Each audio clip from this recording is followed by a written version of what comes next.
कानपुर के छत्रपति साहू जी महाराज विश्वविद्यालय में सत्र 2022-23 के 38वें दीक्षांत समारोह का आयोजन गुरुवार को विश्वविद्यालय के रानी लक्ष्मीबाई प्रेक्षागृह में संपन्न किया गया, जहां पर उत्तर प्रदेश की राज्यपाल व कुल अधिपति आनंदीबेन पटेल ने शिरकत की। कार्यक्रम में बतौर मुख्य अतिथि पद्मश्री प्रोफेसर अनिल कुमार गुप्ता, संस्थापक हनी बी नेटवर्क एवं विजिटिंग फैकल्टी IIM अहमदाबाद मौजूद रहे।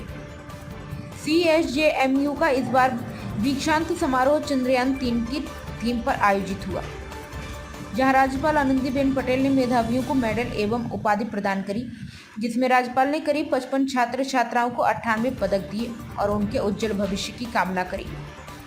आपको बता दें कि CSJMU में अभी तक सिर्फ फैकल्टी के टॉपर को ही सम्मानित किया जाता रहा है, लेकिन पहली बार दीक्षांत समारोह में हर विषय के टॉपर को सम्मानित किया गया। इस दौरान मीडिया से बातचीत करते हुए मुख्य अतिथि ने अनिल कुमार गुप्ता ने हनी बी नेटवर्क के बारे में विस्तार से बताया। साथ ही सम्मानित हुए छात्र छात्राओं ने अपने अनुभव को साझा किया। सर, क्या नाम है आपका, क्या उपाधि मिली है, क्या सब है? मेरा नाम जीत शर्मा है। मैं कानपुर दबोली निवासी हूँ और मुझे 3 पदक मिले हैं। कुलाधिपति स्वर्ण पदक, कुलाधिपति कांस्य पदक और कुलपति स्वर्ण पदक। अब आगे B.Ed करने के बाद मेरा यही टारगेट है कि M.Ed करना है। M.Ed में एडमिशन ले लिया है। क्या आपने सोचा था कि आपको 3 पदक मिलेंगे? क्या परिचय क्या है आपका, आज मिलने वाला है? तो सर, मेरा नाम श्वेता साहू है और मैं बेसिकली कानपुर रामा देवी की रहने वाली हूँ। तो बहुत ही अच्छा लग रहा है कि मुझे ये स्वर्ण पदक मिल रहा है। मेरी फैमिली के लिए भी बहुत प्राउड मोमेंट है, क्योंकि फर्स्ट टाइम ही मेरी फैमिली में भी गोल्ड मेडल आ रहा है। तो और सबका सपोर्ट भी आज साथ में है मेरे कि मैं यहाँ पर हूँ। So I am very happy. Sir, basically मैं क्या नाम है, क्या परिचय है? श्रद्धा नाम है। कितने पदक मिले हैं आपको, किस क्षेत्र में मिले, पूरी डिटेल बताइए।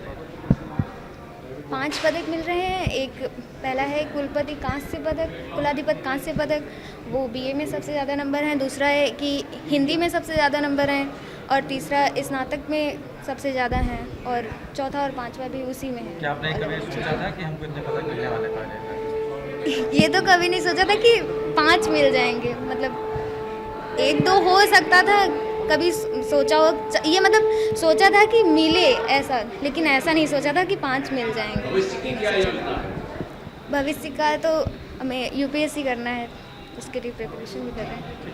क्या है और इसका आपके द्वारा प्रचार प्रसार किया गया है, इसके बारे में संक्षेप में बताइए। हनी बी नेटवर्क यानी कि मधुमक्खी का जो व्यवहार होता है, उससे हमने कुछ सबक सीखे हैं और ये नेटवर्क बनाया 35 साल पहले और उसके बाद हमने 3 संस्थाएं भी बनाई। सृष्टि बनाई सन 93 में, ज्ञान बनाया 1997 में और ज्ञान के स्वरूप को विकसित किया देश भर के अंदर, एक नीति का हिस्सा बना देश का।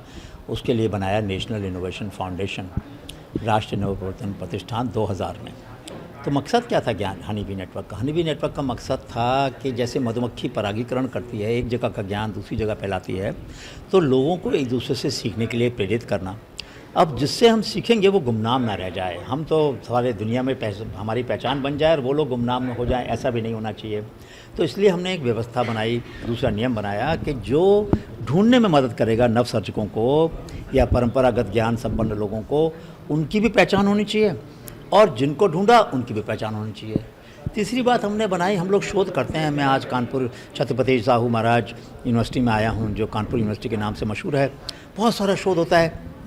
कितना शोध हम क्षेत्रीय भाषाओं में उन तक पहुंचाते हैं जिनसे हमने ज्ञान लिया था। ये तो एक कमी रही नहीं। इस कमी को दूर करने का हमने बीड़ा उठाया हनी बी नेटवर्क में 35 साल पहले कि जो भी होगा क्षेत्रीय भाषाओं में लोगों के पास पहुंचाएंगे। तो जो हमारी पत्रिका है अलग अलग भाषाओं में निकलती है, उड़िया भाषा में, तमिल में, हिंदी में, गुजराती में वगैरह। और चौथा सिद्धांत था कि यदि हमने कोई साधन अपने लिए पैदा किए, कोई कंसल्टेंसी मिली, कोई अवार्ड मिला, कोई मुझे मुनाफा मिला, किसी ने मुझे फ़ीस दे दी, आमदनी बढ़ी, कुछ किसी कंपनी ने कोई प्रोडक्ट बना दिया, उससे पैसा कमाया, उसका एक वाजिब हिस्सा उन लोगों के पास जाना चाहिए जिनके ज्ञान से वो बना। ये 4 सिद्धांत हमने शुरू किए। ये दुनिया में कभी ग्रासरूट इनोवेशन की बात होती नहीं थी, ये शब्द नहीं था भाषा में।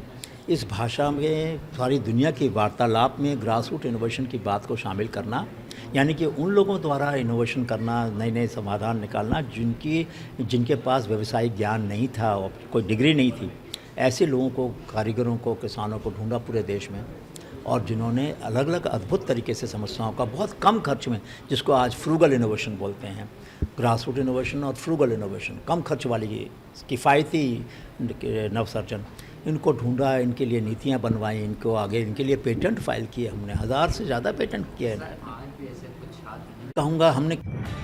प्राइम संदेश न्यूज से संवाददाता मयंक सैनी की रिपोर्ट।